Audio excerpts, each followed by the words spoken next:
Prontinho, essa vai ser nossa segunda parte. Então, nossa aula provavelmente vão ter aí 3 partes principais. Vamos lá para a bioquímica. Uma coisa que eu vi na anotação de vocês e eu sei que ele vai cobrar. Quais são os elementos bioquímicos? O que é que vai compor ali a minha célula, meu citoplasma? Enfim, eu já citei um pouquinho isso para vocês, hein? Agorinha. Eu falei para vocês que nós temos elementos inorgânicos e elementos orgânicos. E eu disse que isso tem uma relação ali com que molécula? Com cadeias carbônicas. Aqui, essas minhas cadeias carbônicas vão aparecer de novo. Primeira coisa, elementos inorgânicos. Ino já em negação aqui, né? Para dizer que são diferentes dos orgânicos. Quais são os principais? São a água e os sais minerais. Dentre os meus elementos orgânicos, nós temos ácidos nucleicos, carboidratos, lipídios e proteínas. Assim, só por essa frase aqui, o professor de vocês já pode introduzir aí uma questão de bioquímica que seja simples, mas que seja de um conceito básico, que é legal vocês saberem, que é justamente essa divisão. Quais são os elementos inorgânicos? Água e sais minerais. Quais são os orgânicos? Ácidos nucleicos, carboidratos, lipídios e proteínas, tá bom? Então aí já é o primeiro ponto, é um ponto simples, dá tranquilo de entender. O que eu preciso saber da água? Olha, esse slide ele vai ter mais informações do que necessariamente o que vocês precisam para a prova. Então eu vou fazendo aqui o destaque para quais são as informações principais que vocês precisam saber. Sobre a água, saber que é o componente mais abundante de qualquer ser vivo. A água, ela vai estar ali, ó, ricamente nos meus tecidos. Todas as minhas reações metabólicas acontecem em meio aquoso. Então ela vai ser o que a gente chama de solvente universal. Ela vai chegar e ela vai banhar todas as minhas estruturas, meus elementos. Nosso corpo é muito rico em água. Se eu não me engano, 80 a 90% do nosso corpo é água. O que mais eu preciso saber? Minha molécula de água, ela forma uma estrutura que a gente chama de dipolo, ou seja, ela vai ter 2 polos. Ela é uma estrutura polar. O que é uma estrutura polar? Sempre chego e reforço isso porque vocês vão precisar saber. Se eu tenho uma região aqui, vamos supor que eu tenho aqui um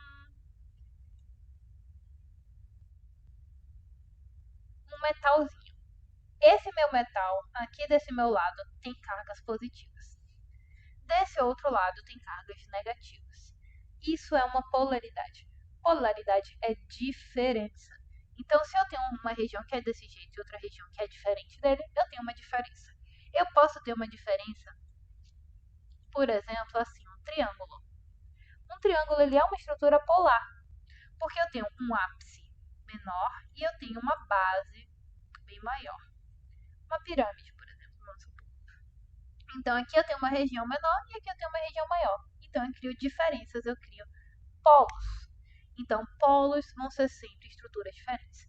E aí, nesse caso da água, a gente sabe que a gente tem o nosso oxigênio ligado a 2 moléculas de hidrogênio.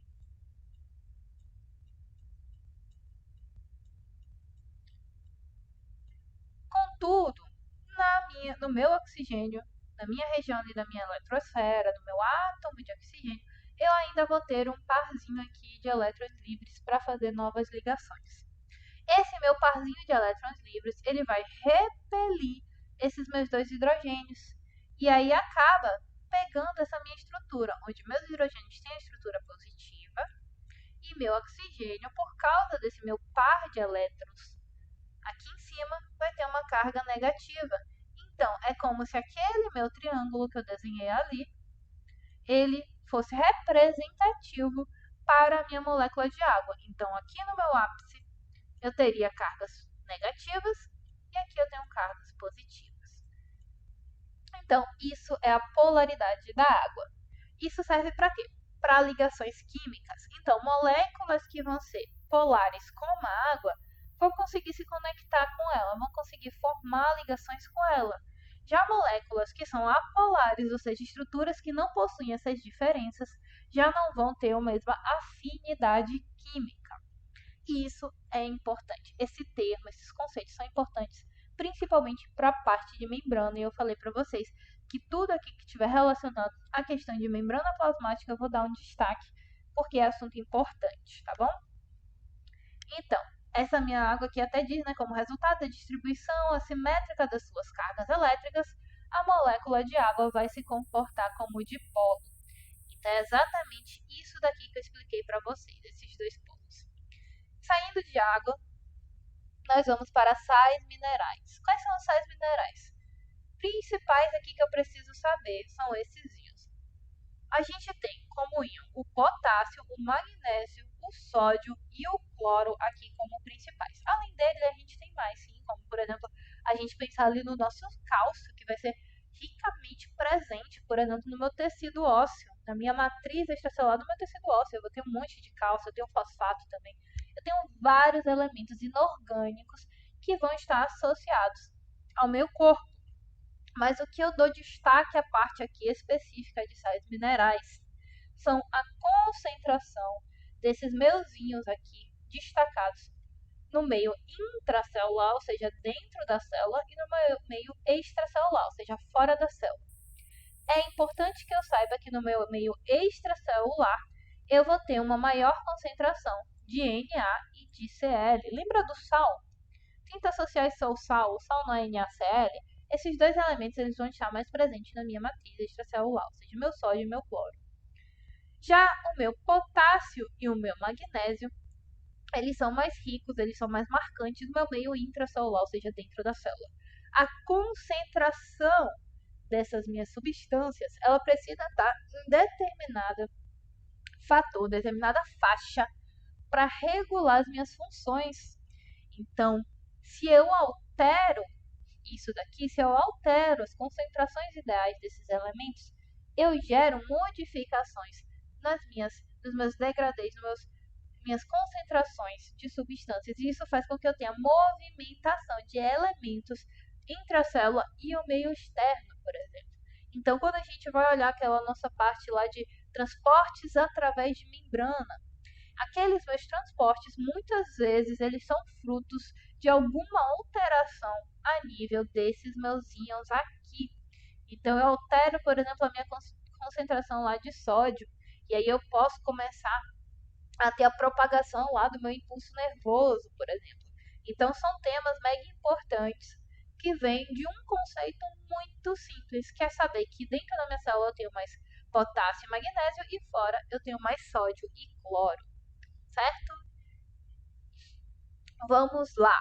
Polímeros. A gente já está saindo agora da nossa parte aqui, ó, que era elementos inorgânicos, e a gente está entrando nos elementos orgânicos. Esses meus elementos orgânicos, eles podem, dentro do grupo daqueles elementos orgânicos que eu falei para vocês, são 4 tipos, 3 deles são considerados polímeros.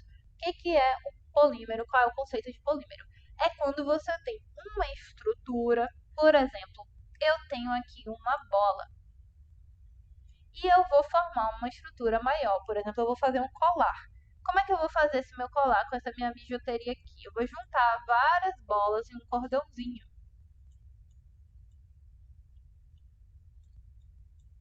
Então, esse meu cordãozinho, esse meu colar seria o meu polímero. É quando eu pego várias unidades básicas e construo uma molécula maior para ter determinada função, que às vezes pode ser estrutural, pode ter alguma função a ver com reação química, com produção de hormônios, seja lá o que estiver sendo necessário. Mas é uma estrutura que tem uma base. Eu tenho uma unidade básica que se repetiu em grande quantidade. Às vezes podem ser polímeros enormes, podem ter 1000 aqui sequências de determinadas substâncias. Então, as estruturas dos meus elementos orgânicos que têm a capacidade de formar esses aglomerados desses polímeros são os ácidos nucleicos, os polissacarídeos e as minhas proteínas. Cada um desses daqui vai ter a sua unidade básica. Por exemplo, meus ácidos nucleicos, eles vão ser formados por uma grande sequência de nucleotídeos. Meus polissacarídeos, eles vão ser formados por polímeros de glicose, ou seja, eu tenho várias glicoses associadas e assim eu consigo formar um polissacarídeo, por exemplo. Minhas proteínas são as que mais assim eu gosto de destacar porque elas têm muita função dentro da célula. Elas são muito importantes para o nosso corpo. Mas elas podem ser formadas a partir de 20 tipos de aminoácidos. Ou seja, eu tenho 20 aminoácidos diferentes. Eu tenho uma bolinha, eu tenho um triângulo, eu tenho um quadrado. Ou seja, eu tenho 20 formatos diferentes que podem se associar de infinitas formas diferentes. Então, eu posso ter aqui, por exemplo, eu posso ter um círculo, que em seguida eu tenho um triângulo, que em seguida eu tenho um outro triângulo, depois eu tenho um quadrado, e aí eu vou mesclando esses meus 20 aminoácidos e eu crio uma infinidade de possibilidades. Então eu posso criar uma proteína que tenha função enzimática, eu posso criar uma proteína que tenha função estrutural. Então eu crio várias e várias estruturas, várias funções a partir da mesclagem dos meus aminoácidos. Questão de prova, sim, pode perguntar quantos tipos de aminoácidos são. Nós temos 20 tipos, então guardem esse número aí também para vocês. Aqui, estrutura geral, química geral do nosso DNA. Como que é a nossa molécula ali de DNA está formada? Lembrando que o nosso DNA é um ácido nucleico. Nós temos dois tipos principais de ácidos nucleicos. Nós temos DNA e nós temos RNA. Certo? O nosso RNA, ele vai ser uma molécula que vai ser uma cadeia simples, que é essa daqui embaixo. Isso é um RNA. Eu tenho uma fita simples, ou seja, eu peguei aqui todos aqueles meus nucleotídeos, associei e formei uma estrutura polimérica. Lembra? Polímero, associação de várias estruturas básicas. E assim eu formei o meu RNA. Meu RNA vai ser apenas uma fita, isso é importante, estou batendo várias vezes, isso é importante. Ele é uma fita só e ele se dobra sobre ele mesmo. Primeiro ponto. Segundo ponto, que já não é sobre ele, agora sobre o DNA. Meu DNA tem a letra D. Isso é uma referência a duas coisas. Primeira coisa, ele é dupla fita. Então eu não tenho apenas uma fita aqui, ó, de nucleotídeos. Eu tenho duas. Eu relaciono uma com a outra e elas criam uma complementariedade. Elas vão fazendo ligações químicas de forma complementar e criam a estrutura do DNA. Quem não sabe o que é complementar?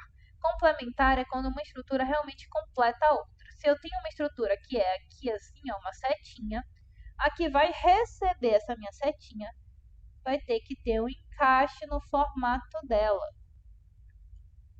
Então, por exemplo, essa setinha encaixa aqui nesse vértice. E assim as duas formam juntas um quadrado. Elas se complementam. Então, essa é a mesma ideia. Eu tenho algumas moléculas aqui de um lado que vão se complementar com as moléculas do outro lado. Por isso que eu crio uma dupla fita. Essa minha estrutura geral do DNA, ela é formada, por um fosfato, por uma pentose, que a pentose é um carboidrato, só que com 5 carbonos, e bases nitrogenadas. É legal eu falar um pouquinho, eu sei que o professor pode não cobrar muito de vocês aprofundado nisso daqui, mas tem algumas coisas básicas que ele pode cobrar sim. Então eu vou dar uma atenção principalmente nessa parte, porque é mega importante, é importante para genética, é importante lá para várias matérias, tá bom? Enfim, ele pode cobrar. O que acontece? Fosfato. Primeira coisa, o que é o meu fosfato? É uma molécula de fósforo associada a oxigênio e a hidrogênio. É isso aqui, ó, do lado. Vocês estão vendo que eu tenho um fósforo central e alguns oxigênios aqui, uma hidroxila. Isso é meu fosfato. Primeiro ponto.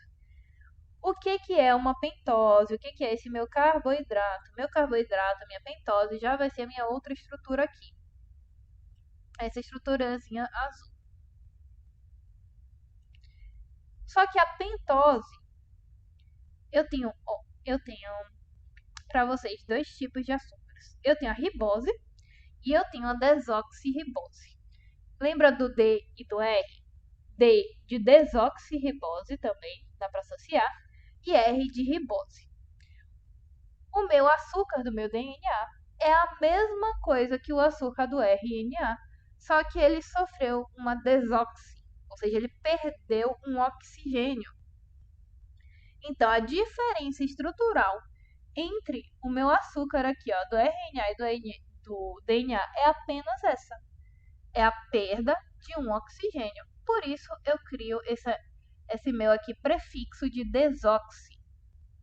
Perdeu, aqui ao menos, perdeu um oxigênio. Se ele tivesse esse oxigênio, ele seria uma ribose. E aí seria característica do RNA, não do DNA. Estou destacando porque o professor pode botar a questão para vocês.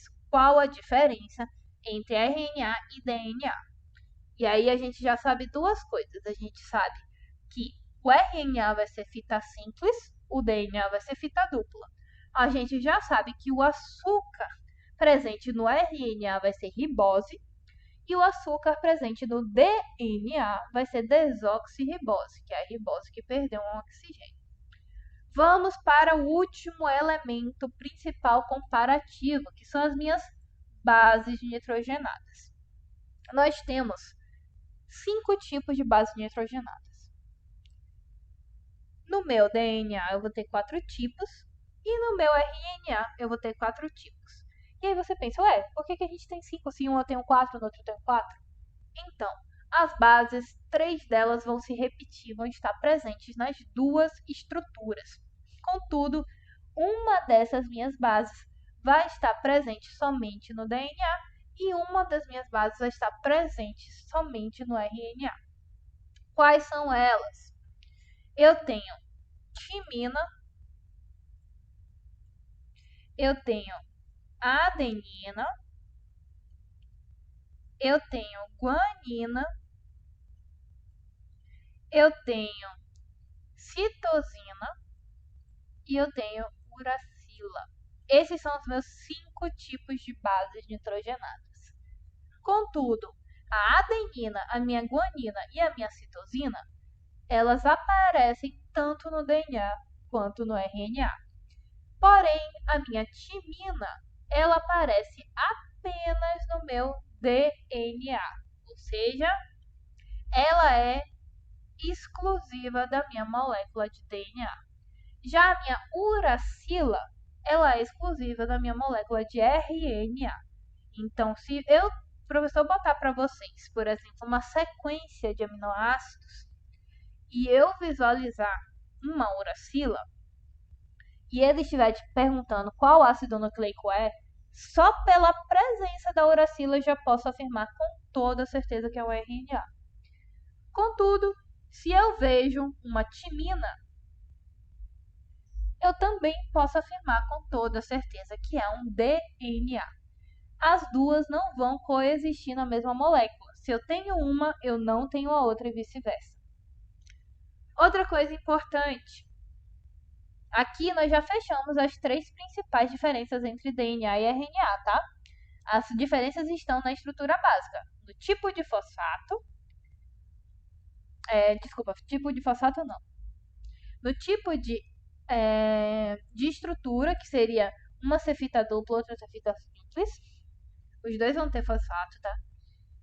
No tipo de pentose, ribose ou desoxirribose e nessas bases nitrogenadas. Essas já são as diferenças principais.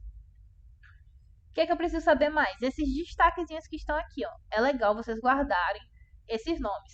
Saber que as ligações de correspondência, ou seja, essas ligações aqui, ó, que vão conectar uma fita do DNA a outra fita do DNA, elas vão ser do tipo ponte de hidrogênio. Porque a ponte de hidrogênio, ela é a mais forte possível para esse meu tipo de ligação, tá? Ela é a mais forte que poderia existir aqui, porque eu nunca vou querer que o meu DNA dentro da minha célula do nada comece a se soltar loucamente. Eu preciso que aquela molécula que é tão importante, ela seja estável. Então, eu preciso que meu tipo de ligação entre minha cadeia ali, minhas duas cadeias de ácidos nucleicos, elas sejam estáveis, sejam fortes. Então, aqui eu tenho ligação de hidrogênio conectando as duas fitas de DNA. Essa ligação de hidrogênio, ela também vai ser a mesma aqui, ó. É a mesma ponte de hidrogênio, mesma coisa. Ligação, ponte de hidrogênio, mesma coisa. Ela também vai estar presente aqui no meu RNA. Só a diferença aqui vai ser a mesma fita que vai dobrar sobre ela mesma. Enquanto aqui eu tenho fitas complementares. Outro ponto. Nomes de ligações químicas que podem ser cobrados. Ligações de ésteres. A ligação de éster vai ser a ligação que vai conectar esses meus nucleotídeos. Quando eu pego isso daqui, ó, peguei um fosfato, peguei uma ribose, peguei uma base nitrogenada, o conjunto deles, eu formo um nucleotídeo. Isso é importante. Conceito de nucleotídeo são essas estruturas básicas aqui, ó. Fosfato, pentose, base nitrogenada. Isso forma um nucleotídeo. A sequência de vários nucleotídeos forma o meu DNA. Então, por isso que eu digo, a estrutura química geral do DNA é a mesma que isso daqui, porque isso aqui é um nucleotídeo. Um nucleotídeo é formado por várias sequências, quer dizer, um DNA é formado por várias sequências de nucleotídeo. Então, eu tô falando a mesma coisa. Por quê? Porque o meu DNA, ele é um polímero de nucleotídeos. Duas palavras que vocês podem encontrar e que podem confundir vocês na prova. Nucleotídeo com T e nucleosídeo com S. Tá? Qual é a diferença, para vocês não se perderem? Quando eu tenho a letra T, ela é uma molécula que tem fosfato. Então, eu estou analisando essa molécula inteira. Se eu estou analisando essa molécula sem o fosfato, ou seja, eu estou analisando somente a minha ribose, minha base nitrogenada, eu tenho um nucleosídeo, não um nucleotídeo. Então, vocês lembram, T de tem fosfato, S de sem fosfato. Então, se é nucleosídeo, não tem fosfato. Se é nucleotídeo, tem fosfato. Então, para às vezes o professor não botar algum tipo de pegadinha ali que vocês possam cair. Aqui falando sobre a complementariedade. Qual é a lógica da minha complementariedade? É saber que em uma cadeia aqui, ó, em uma sequência, uma fita de DNA, eu vou ter, por exemplo, a minha adenina. Depois eu vou ter a minha citosina. Depois eu vou ter minha guanina.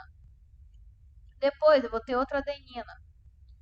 Contudo, a minha fita complementar, essa é a minha fita 1, seria, por exemplo, esse lado aqui, ó. A minha fita complementar de número 2, seria essa daqui. Ela vai ser a complementar dessa 1. Mas ela não é aleatória, ela segue uma regra, ela segue uma lógica. Como eu estou falando de DNA, eu estou falando de uma molécula que tem timina, não tem uracila. Então, essa minha complementariedade vai ser a minha letra A, minha adenina, ligando a minha timina.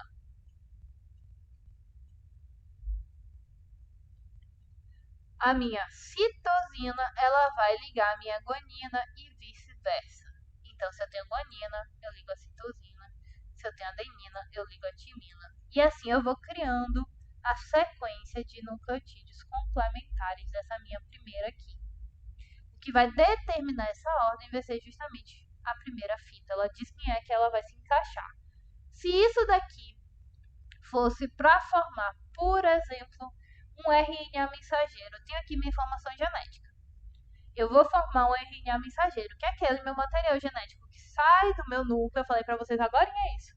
Sai do meu núcleo e vai para o meu citoplasma para ser transformado em proteína.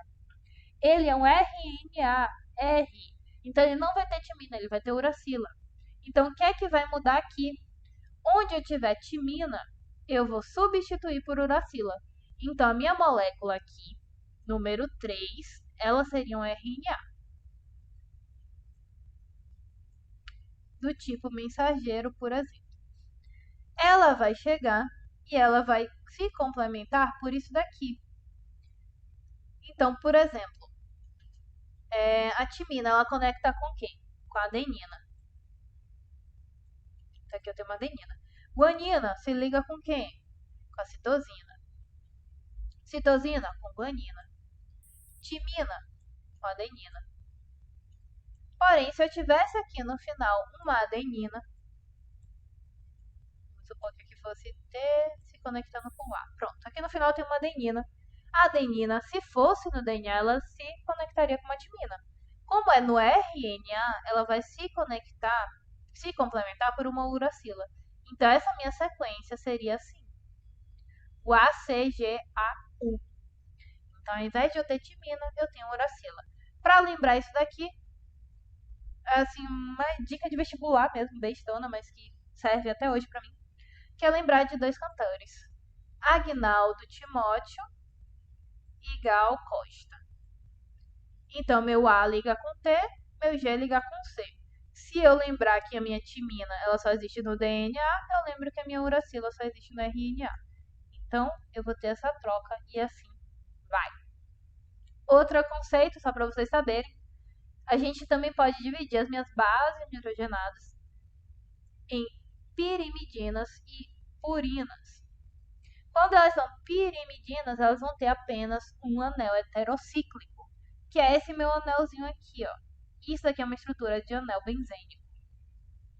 São vários carbonos associados que formam esse meu círculozinho aqui, esse meu anelzinho. Isso daqui é um anel heterocíclico. Hétero, porque tem um elemento que não é carbono aqui no meio. No caso, eu tenho 2 nitrogênios. Beleza. Quais são? Pirimidinas, citosina, timina e uracila. Purinas são 2 anéis fusionados, ou seja, são essas outras aqui, ó. Quais são elas? Adenina e guanina. Pronto. Daqui dessa parte de DNA, ácidos nucleicos não vamos aprofundar mais, já aprofundei até bastante, porque eu acho que aqui tem muita coisa importante, tem muita coisa que pode virar questão e que às vezes se vocês se debaterem direto com as questões podem ficar um pouquinho confusos. Mas existem 3 diferenças fundamentais entre o DNA e o RNA que a gente já falou. Só destacando de novo. DNA contém desoxirribose e timina, enquanto que o RNA contém ribose e uracila. Outra diferença é que a molécula de DNA é sempre dupla e o RNA é simples. Só que condensando tudo, o mais essencial de tudo que a gente falou agora é essa função, é esse slide aqui que vocês não podem esquecer de forma alguma, tá? Se tiver que esquecer alguma coisa, esquece aquele resto ali, complementaridade de base e tal. Eu acho que pode cair sim, mas o mais importante realmente é essa parte aqui. Aqui também algumas diferenças de novo, depois vocês dão uma lida aqui nessa tabela, mas é tudo que a gente já viu também, só para sintetizar. Vamos lá. Agora, nosso segundo grupo de elementos bioquímicos, os carboidratos, nossos elementos orgânicos. Os nossos carboidratos são os nossos açúcares. E os nossos açúcares, eles são compostos por 3 elementos principais: carbono, hidrogênio e oxigênio. Esses meus açúcares, eles vão ser a minha primeira fonte de energia do nosso corpo. E o que é que eu quero que vocês pensem, sem entrar em nenhum detalhe, que dá só para básico para vocês lembrarem que isso daqui é açúcar, que isso daqui tem a ver com nossa energia. Quando a gente respira oxigênio. Quando a gente faz a eliminação, ou seja, na verdade, quando a gente inspira oxigênio, e quando a gente expira principalmente CO2. Qual é outro elemento assim mega básico, muito importante no nosso corpo que a gente já falou? Água. Como é que é a água? H2O. Tô falando isso à toa? Não tô falando isso à toa não, gente. O que vai acontecer no nosso corpo? A gente vai metabolizar os nossos carboidratos, que são, observa aqui, carbono, hidrogênio e oxigênio. O que a gente elimina aqui na respiração? Carbono e oxigênio. Qual outro elemento importante? Água. Então, esses carboidratos, eles estão estreitamente relacionados com a nossa energia, com a nossa respiração, com a nossa alimentação. Os nossos açúcares, eles vão ser metabolizados, eles vão gerar como resíduo o nosso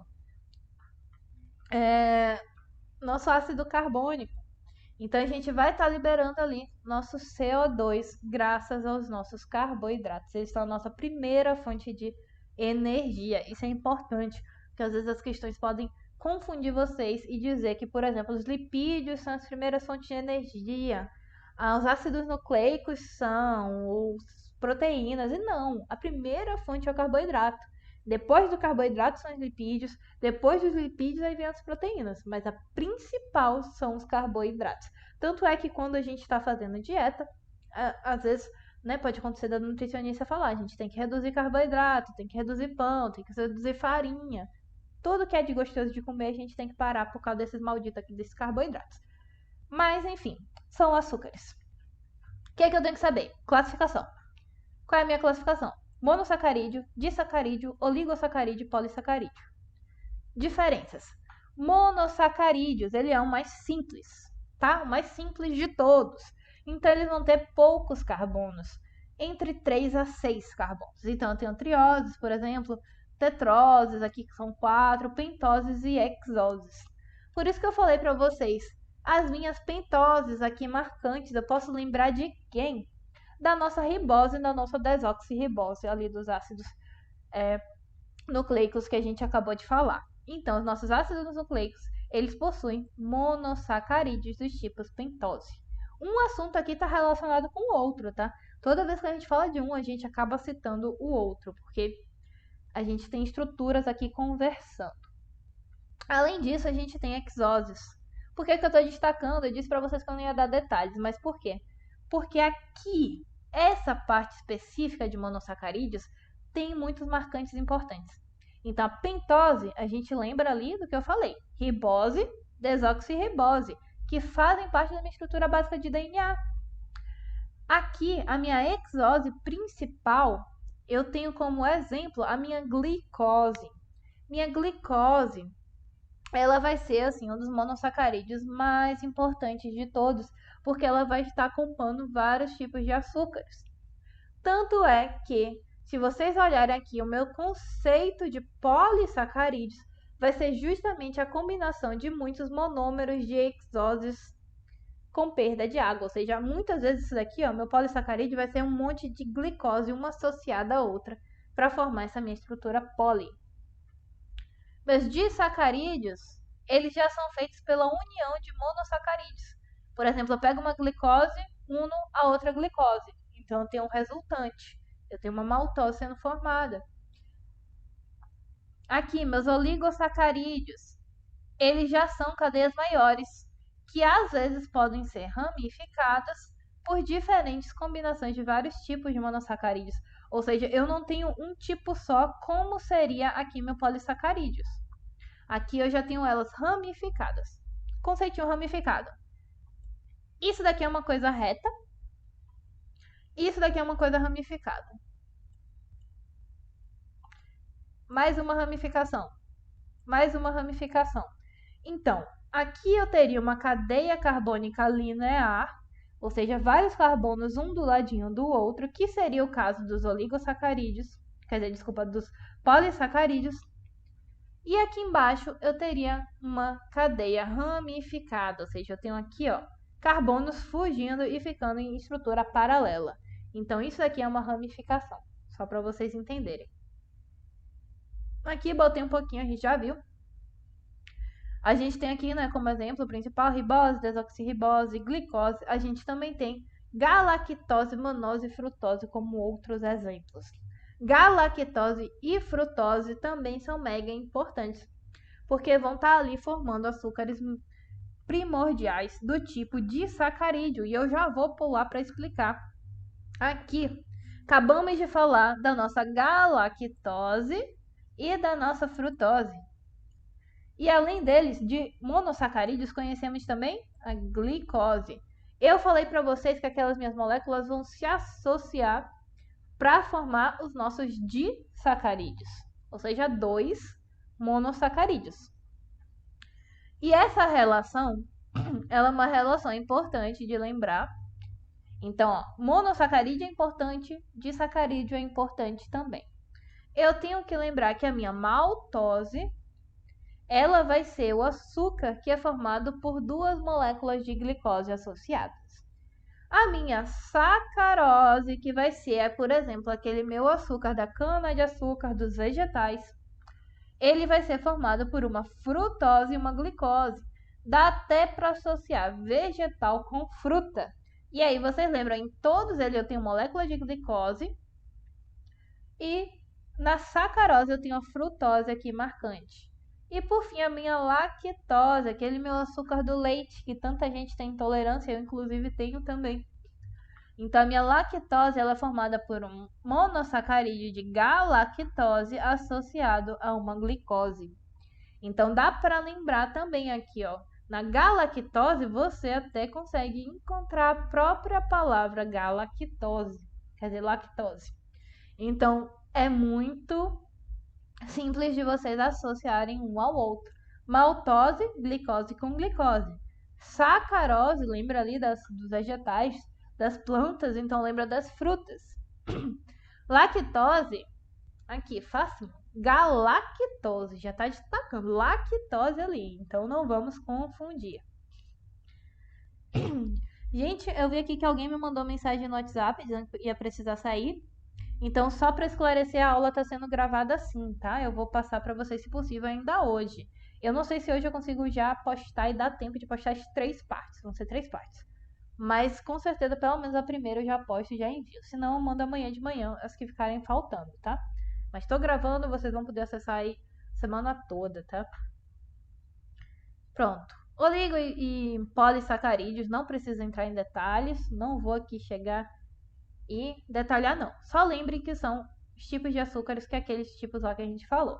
Como polissacarídeo, só para vocês saberem de destaque, somente isso, destaque, temos amido e glicogênio, ou seja, são açúcares com função de reserva de energia, certo? Então, quando a gente tem ali precisando guardar energia no corpo, a gente vai guardar em forma de amido ou em forma de glicogênio. No caso de nós, pessoas, a gente guarda como glicogênio.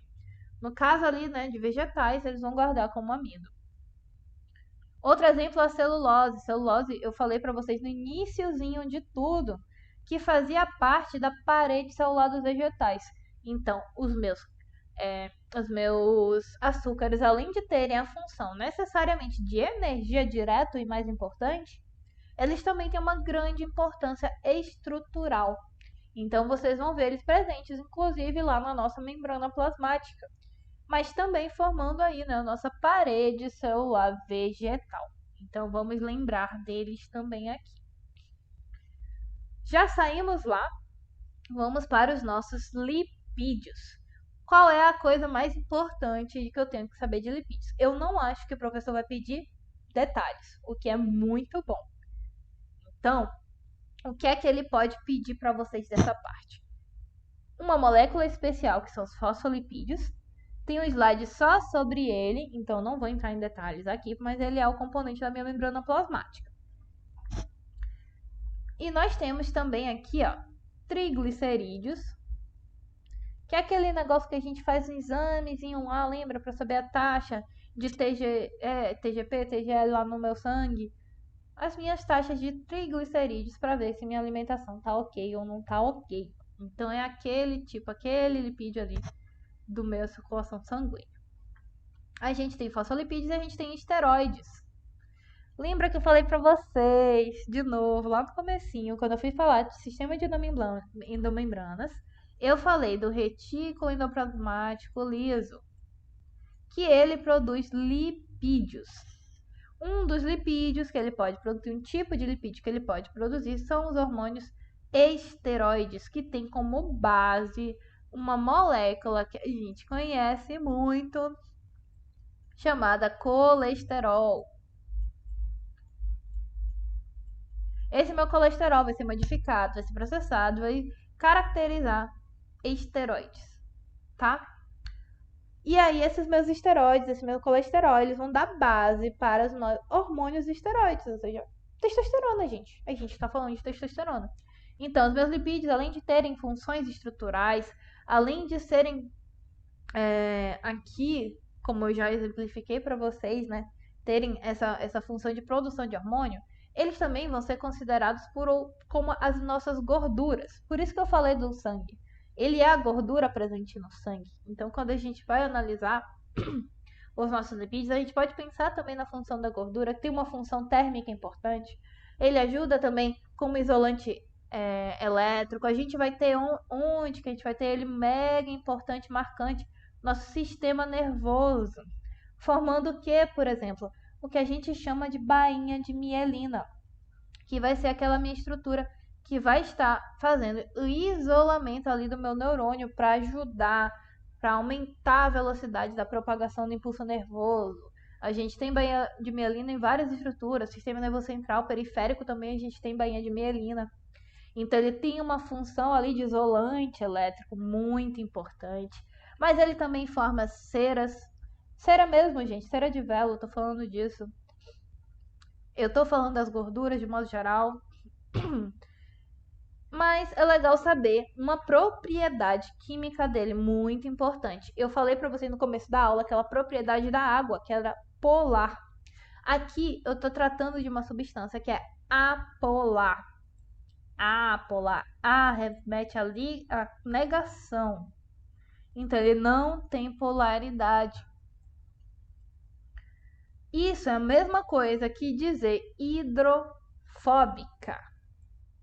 Ou seja, tem repulsão, tem medo, aversão à água, tá bom? Tem fobia de água. Então, essa minha propriedade aqui, esse meu lipídio aqui, esse meu componente aqui, ele não vai conseguir se ligar corretamente a moléculas de água. Exceto em alguns casos que ele vai ter uma pequena região ali que vai estar polarizada e aí sim ele vai conseguir fazer essas conexões, tá bom?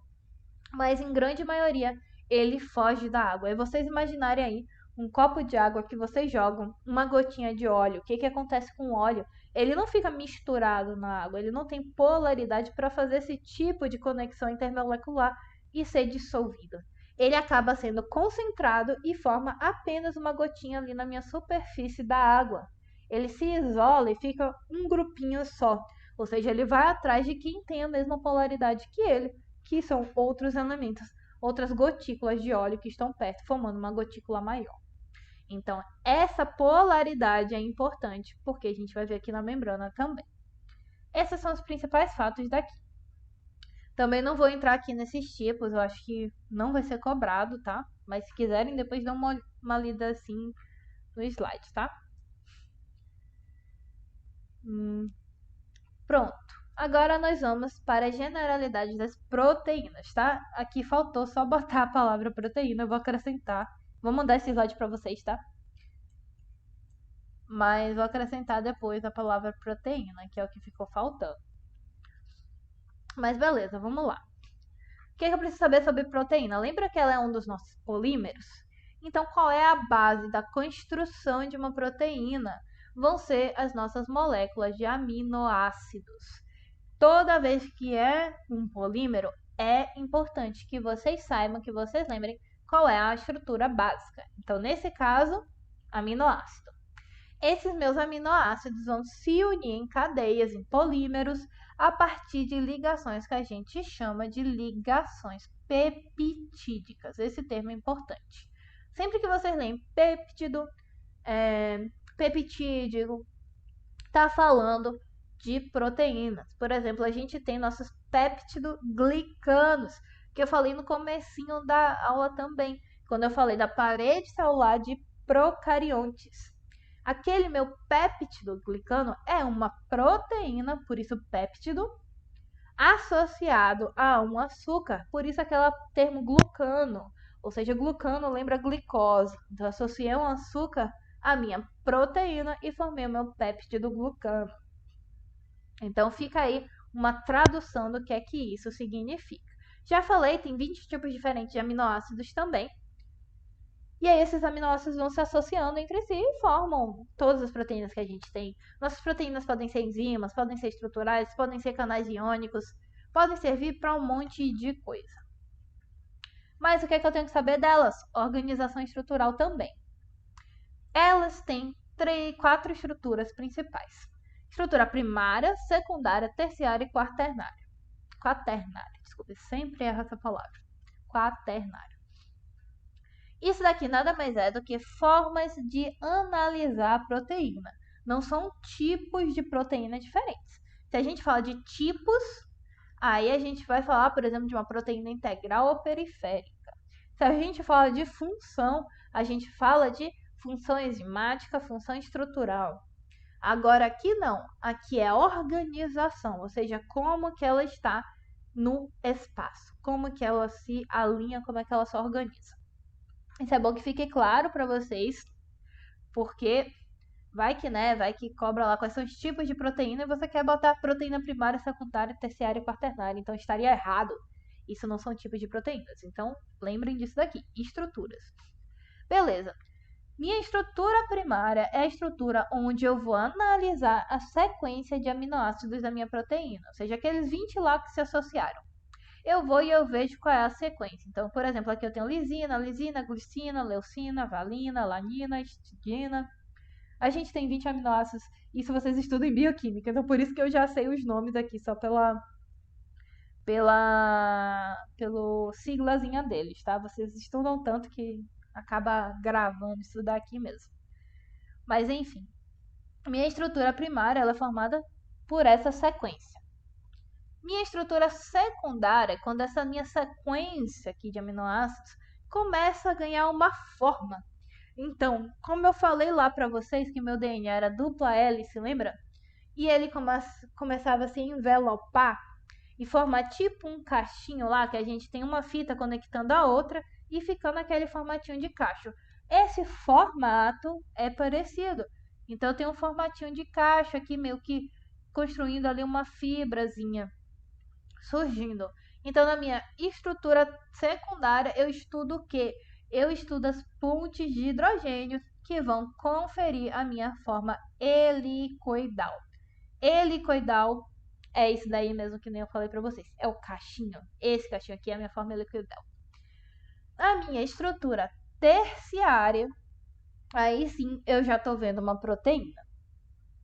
Essa minha proteína aqui, ou seja, essa minha estrutura aqui é quando eu peguei a minha estrutura secundária que formou inicialmente o cordãozinho e comecei, por exemplo, a pegar e fazer um novelo com aquele meu cordão. Mas eu ainda estou seguindo a mesma linha. Isso daqui é a minha linha. Vamos pensar assim. Essa daqui é a minha linha inicial. É como se eu estivesse analisando cada fibra da minha linha. Esse daqui já é o meu fio mesmo formado. Esse daqui é o meu primeiro novelo. Então, comecei a enrolar. Beleza, enrolei, criei um formato. Minha estrutura terciária ela pode ter 2 formatos principais. Ela pode ser fibrosa ou globular. Quando ela é fibrosa, ela realmente acaba formando fibras. Lembra um formato bem parecido com, por exemplo, nossas fibras musculares. Elas têm aquela estrutura de fibra. Então, é aquela estrutura mesmo, tá? Aquele formatinho mesmo. Então, forma esses cordões, essas fibras. No meu tipo, fibroso. Já a gente tem globular, o nome já diz, forma globos, ou seja, são aquelas redondinhas. Nós temos, por exemplo, as globulinas, que obviamente são globulares, e elas fazem parte ali do nosso sistema imune, estão no nosso tecido sanguíneo ali associado. Então, a gente tem esses 2 formatos.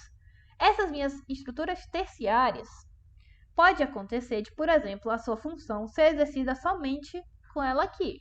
Beleza, a massa é uma proteína, sei lá, integral, vai lá para minha membrana e está suficiente aqui.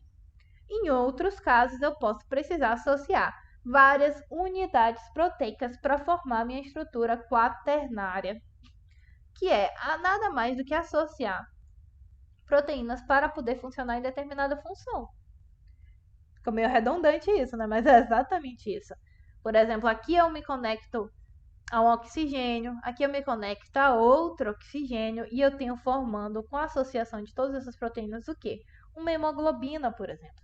E a hemoglobina não vai fazer um transporte ali de oxigênio? Ela é um desses tipos de estrutura quaternária, porque ela vai ter, ela vai ter duas subunidades alfas e duas subunidades beta. Então, ela, na verdade, essas minhas subunidades proteicas nada mais é do que proteínas associadas. Então, tem a proteína número 1, proteína número 2, número 3, número 4.